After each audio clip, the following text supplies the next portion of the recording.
வணக்கம், எல்லாத்துக்கும் வணக்கம். லவ்வர்ஸ் டே, சந்தோஷமான நாட்கள் இன்றைக்கி. காதலர் தினங்கள் எல்லாமே சந்தோஷமாக என்ஜாய் பண்ணுங்கள். இந்த என்ஜாய் பண்ணுற ஒரு நல்ல நாளில் உங்களுக்காக ஒரு செய்தி சொல்கிறேன், கேட்டுங்க. இன்றைக்கி காதலர் தினத்தினால ஒரு வரம் முன்னுப்பு கேட்டுக்க வாங்கிக்கோங்க. ஆணாக இருக்கட்டும் பெண்ணாக இருக்கட்டும், 2 பேருமே வரத்தை கேட்டு வச்சுங்க. 1000 பலம் கொண்ட யானைகளுடைய பலம் கேட்டுக்குங்க.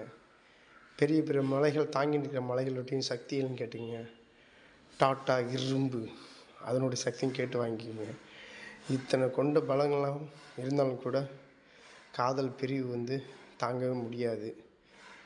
இரவும் பகலும் பிடிக்காது, சந்தோஷமான நாட்கள் பிடிக்காது, அப்பா அம்மா பிடிக்காது, அண்ணன் தம்பி பிடிக்காமல் போயிடும்.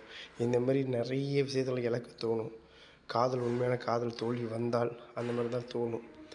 அழகான நட்சத்திரங்கள், கடல் அலைகள் இதெல்லாம் ரசிக்கவே தோணாது. ஏன்னா அந்தளவுக்கு வலி இருக்கும். நான் சொல்கிறது யாருக்கு புரிதோ இல்லையோ, உண்மையாக லவ் பண்ணி பிரிஞ்சவங்களுக்கு கண்டிப்பாக அதனுடைய பிரிவினுடைய வலி தெரியும். அதனால தான் நான் சொல்ல வரேன். இந்த நல்ல நாளில் இந்த வரத்தை கேட்டுக்கு வாங்கி வச்சுக்கிங்க. ஏன்னா வலி தாங்கக்கூடிய இத்தனை வரம் இருந்தால் கூட வலிகள் தாங்க முடியாது. உங்களால் ஏகப்பட்ட விஷயத்தை இழந்துடுவீங்க. அதனால தான் சொல்ல வரேன். சந்தோஷமாக கொண்டாடுங்க, சந்தோஷமாக இருங்க.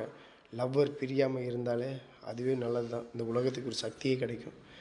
லவ்வர்லாம் பிரியனால தான் இந்த உலகமே அழிஞ்சிக்கிட்டு இருக்குது. உண்மையான லவ் காதல் பிரிஞ்சு போகிறதுனால தான் இந்த உலகத்தினுடைய அழிவு சக்தி நமக்கு அழிவு காலமாக இருக்குது. அதை தான் என்னால் சொல்ல முடியுது. அனுபவிச்சிங்க யாராவது இருந்தால் இதனுடைய வழிகள் தெரியும்.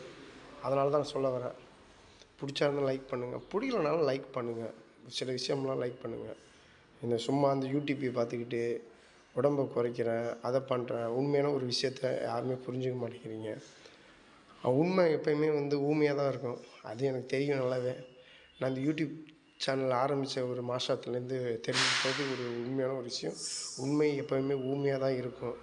அது எப்போயாவது வெளியில் வரும். அன்றைக்கி சும்மா பட்டாசு, சிவகாசி பட்டாசு மாதிரி வெட்டின்னு வெடித்து அந்த உண்மையில் பக்காவாக இருக்கும். அதுவும் எனக்கு தெரியும். அதனால சொல்கிறேன், ஓகே, யாரும் மனசு சங்கடப்படாதீங்க. சந்தோஷமாக இருங்க. நல்லது நினைப்போம், நல்லதே நடக்கும். ஓகேவா? பாய்.